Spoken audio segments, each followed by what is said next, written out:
Hey guys, welcome to another 5-9 Gaming TV review. This time we are looking at Superman and Lois episode 2, titled Heritage. I am Alec Hunter, joined again by Tystra Daisetsu. What's up, my dudes? Alright, and before we kick things off, guys, definitely want to get that spoiler warning out there. We are going to talk about the episode, not in order of how everything happened, but we are going to talk about details, characters, plot points, all that fun stuff. So spoiler warning is in effect starting right now. So, right, spoilers.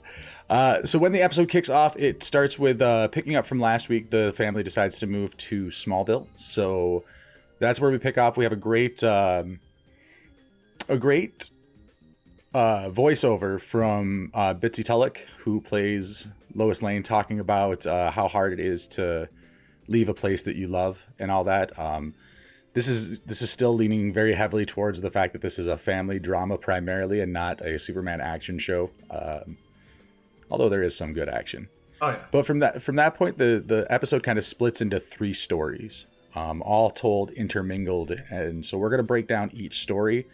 There's what I call the Luthor story. There's the Lois story, and then there's the twins story. So Luthor in this episode, and we do find out for sure that this guy is Luthor. We found that out at the end of last episode. This episode, he is looking around for kryptonite. He used his last piece to shank Soups in the last episode. So he is trying to find some, but everywhere he goes, he hits several different places in the episode. He can't find any, and he has a couple of tussles with Superman. Ty, what do you think about the effects in this episode for those a couple of little combat sequences we had? It was another example of what they could do for combat sequences. I thought it was really good in general. This time the one thing I kind of had a gripe with was that in the first episode we saw a lot of like Luthor taking charge with the combat. This time we saw a lot of Superman on the heavy offensive, which I felt was a little weird just because of the fact that they built Luthor to be like as strong as he was, but they also tied that into about how the power or how the suit was losing a little bit of power. So I get that, but it was still weird to kind of see like in one episode it was completely one-sided, and then another episode it was one-sided in the opposite direction. But overall, I thought the overall combat in most of these scenes were really, really good. Very well shot, of course, especially in the midair scenes, and you know, with just in general, with all the special effects on it, it was really good. I do want to give a shout out to the classic comic book trope of, oh, you hear this bomb, you can take me down, or you can save all these people. Yeah, I love it. It's such a Luthor thing to do. I thought it was fantastic as well. And especially the scene where after the explosion, you see Superman tumble and tumble and tumble, and then finally hit the earth. It was a wonderfully shot scene. That's for sure. Mm-hmm. Yep. And then we find out later in the episode the reason why Luthor can't find any kryptonite is because the Department of Defense has been stockpiling it. So he attacks the Department of Defense, and Superman comes and they fight, and it turns out it's not actually Luthor, it's a robot. Like, he turned the suit into a robot and used it. But while he was there, he gave General Lane these dog tags that have like Superman's symbol on them. And we find out that he's from another world where Superman was a bad guy and him and General Lane were working to take him down. Or at least from their perspective, Superman was a bad guy. We don't have the full story yet, but what did you think about that twist at the end? I'm still kind of like grasping at it a little bit, because it's like I didn't think they would introduce the multiverse so quickly into the series. Well, the CW has been dealing with the multiverse for a while, and my understanding is this is still just a continuation of that quote unquote Arrowverse. During Crisis, the people of Earth Prime, so like Flash, Superman, they are under the assumption that there is no multiverse, but at the end of that special, we found out that when Oliver Queen reset the universe, he just basically erased our knowledge of the multiverse from the world that the main characters are in. Right. But that there is still a multiverse out there. They went through that whole sequence at the end of Crisis to show us that. I'm a little surprised that we're this we're going back to the multiverse this relatively close to the end of Crisis, which was, I think, in January of this year. Yeah. Or January of last year, I'm sorry. 2020. 2020, the year that felt like a decade.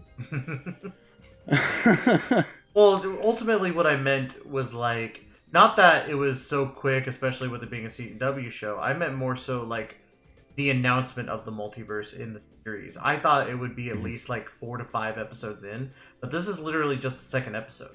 I thought they were gonna. Right. I thought they were gonna wait a little bit later in the season to maybe introduce that if they were going to, because it was one of my theories that if they're not even thinking about Luthor, he's got to be a Luthor from a different universe. So right. It was very strange that they decided to do it this early in the season. I'm all for it regardless. I think it's a wonderful twist already, but it was still weird to see it as close as it was. Yeah. But so it turns out, like I said, Luthor and General Lane were buddies on the other world fighting Superman, and the robot gave Sam the dog tags of Otherworld Sam. I guess we're gonna run out of ways to describe people when everything's Otherworld. But so I think that sows the seed to get us some distrust between Sam and Superman. There was a little bit of a shocker for Superman when he found out that Sam Lane is the one who's stockpiling the kryptonite to protect him. Like, yeah, I'm keeping it off the street so people can't use it against you. I think that's probably going to turn around and be used later in the season for not so good purposes. Oh, absolutely. The seeds are sown already on what's going on. Like, especially with Luthor and trying to convince Sam, like, he's evil. He's going to, he's going to hurt this planet. And then you find out, and then you see that distrust between Superman. Like, honestly, I saw it a little bit with Superman and Sam when he's questioning him about the kryptonite. Like, the seeds are sown to see something go on, especially with Luthor being the one to kind of break that relationship in most ways. So we'll definitely see how it goes in the future episode. Yeah, and then the second plot line that's in this episode is all about Lois Lane and her journey for what I think is probably going to be a big chunk of the season. So she goes to this city council meeting, Smallville city council meeting, and Morgan Edge shows up and starts making all these promises, all these, snake oil salesman things. And she basically calls him out on it. She then writes a story about Edge and all the other towns that he's destroyed in a similar manner. And goes to get it published in the Daily Planet, and surprise, surprise, Edge owns the planet. We found this out last week, but he had the story completely rewritten, mischaracterizing her and all of her work. So she quits the Daily Planet and joins the Smallville Gazette with a character who we meet in this episode, who is a massive Lois fangirl and apparently the editor and only employee of the Smallville Gazette until the end of this episode. Right. It was funny just to kind of see that little comedy to it, where she's like, my editor would absolutely love to edit one of your... And then it turns out she's the actual editor. It's like, yeah, I'm the editor and the janitor. Yeah, I'm the editor, the janitor, and sometimes the plumber. I was like, oh, shit. I thought that line was really, really, like, it brought the little comedy factor to it, so I thought it was great. Yeah, I like that character. I can't remember her name though, but it'll be nice that she's kind of like the comedic sidekick to Lois Lane. Exactly. It's going to be fun to see her in future episodes for sure, especially with that dynamic that she's such a fangirl. She's our new Jimmy Olsen. Basically. Yeah. So. I wonder if Jimmy lost his job. Is Morgan Edge that evil? It's... Honestly, from what we heard from Lois and from what we've seen in this episode, it's highly possible. Right. And then just a quick side note, because we do have some interaction with the Cushings, Lana Lang's family. Husband Kyle, still a D-bag. Very much so. I mean, but boy can cook some ribs apparently, so props to him. Yeah, that little exchange at the barbecue was really, really nice too. Like, yeah, he definitely has drank the Kool-Aid. Yeah, he's totally into into what's going on with Smallville, that's for sure. Right. He has a lot of interest in Morgan Edge making money. Like, oh yeah, if we did that, then Edge couldn't make any money. It's like, that seems like a really weird point of view to take for somebody who's trying to like build up his town and, watch them get salvaged from the fact that the town is just shrinking away. Well, yeah. But I'm sure Kyle will play a more important role later in the series. But as of these first 2 episodes, he's just kind of, I would almost say, a political foil for Lois. And I'm not particularly happy with the way that the character is written, but I love the way the guy plays him. Right. So the final kind of story plot of the episode, it has to do with the twins.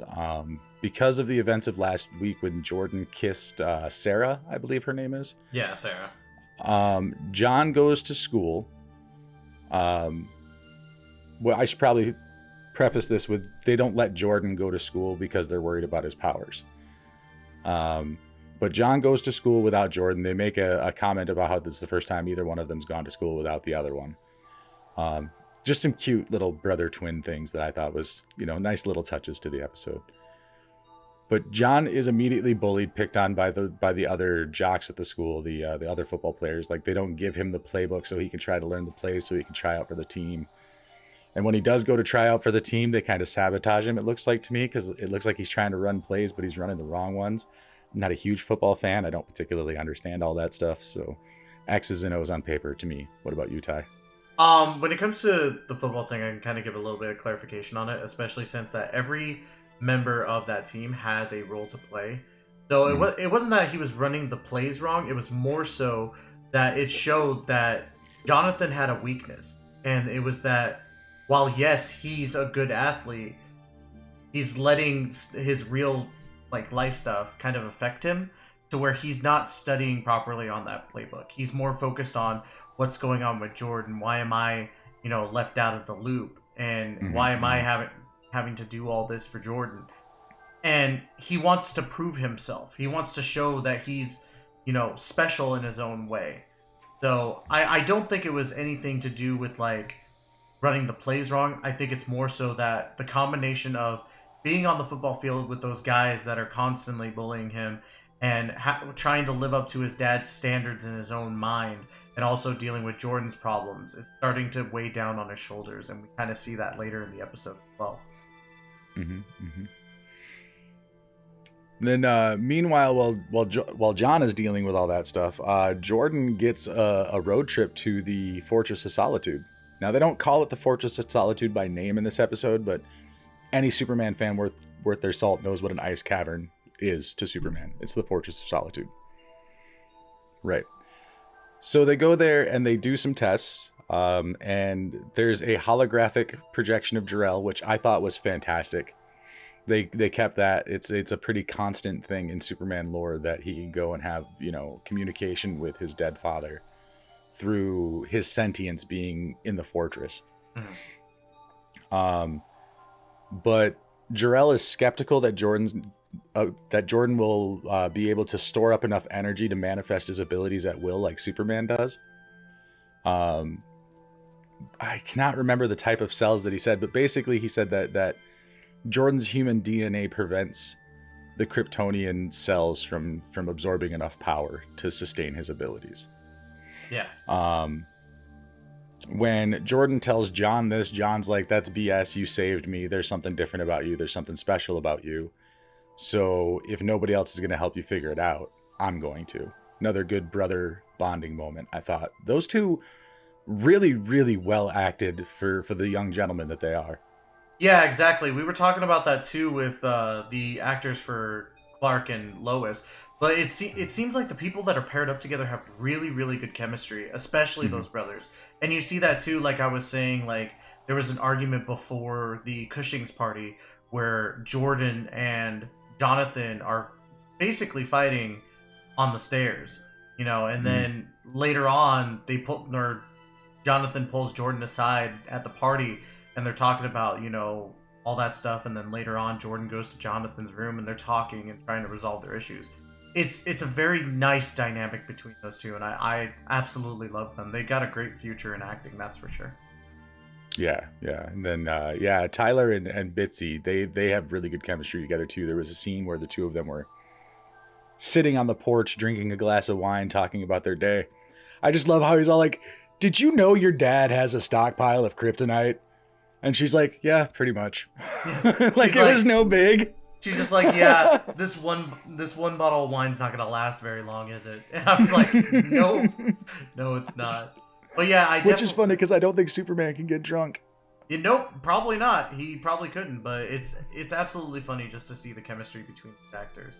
I think that's what's really carrying the show for me is that these actors have such good chemistry. It makes me invested. It makes me think I'm actually watching the real, Superman and Lois, like seeing their lives. So they do a really good job and they play their characters very well. Yeah, I agree. And then the last point, really kind of for the plot of the episode, is that Jordan is allowed to go to school, and he's given a Superman beacon. I'm a little disappointed by this beacon. I'm not gonna lie.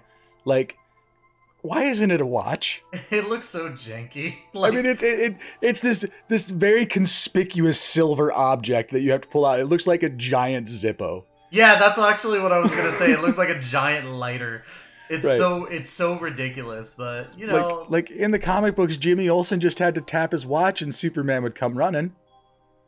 Well, now they have an extra thing that they have to carry in their pockets. I'm just saying they like, or at least could you make it an app on his cell phone? That thing never seems to leave that kid's hand. Oh yeah, an app on a cell phone would be a great way to. Everybody has access. Like I could hack into it and get Superman here. Yeah, totally. That's a great.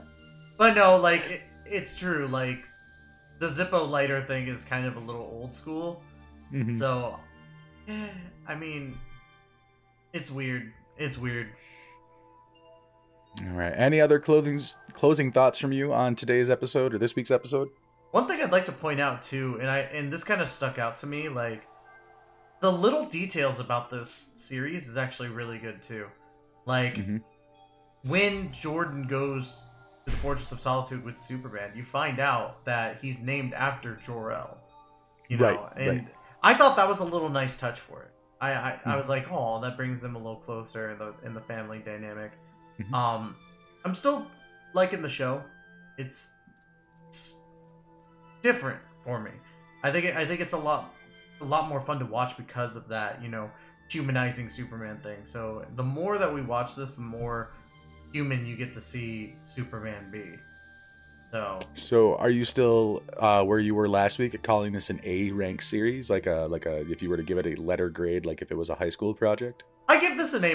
I thought the first episode was a lot better when it came to, the development and stuff, but I still like the series overall. I think it definitely deserves to be in the A ranks. Yeah, I was kind of wishy-washy last week about giving it a B+, and I think now I've solidified that B+. I can probably see it picking up to an A-, but for me, there's going to have to be a bit more of the actual Superman lore woven in, maybe some other characters, or the more we dig into the comic book mythos of this character inside the setting of this show, I think the more I'll like it. Yeah, that's true. The more that they bring in, the better. I just want to see a little bit more as well. So I'm ready for the next episode. That's for damn right.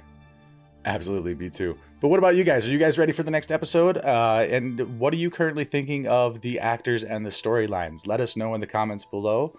And if you haven't subscribed, make sure you do so, or else you're doing yourself a disservice. Follow 59 Gaming on Twitter, Twitch for all of your entertainment needs.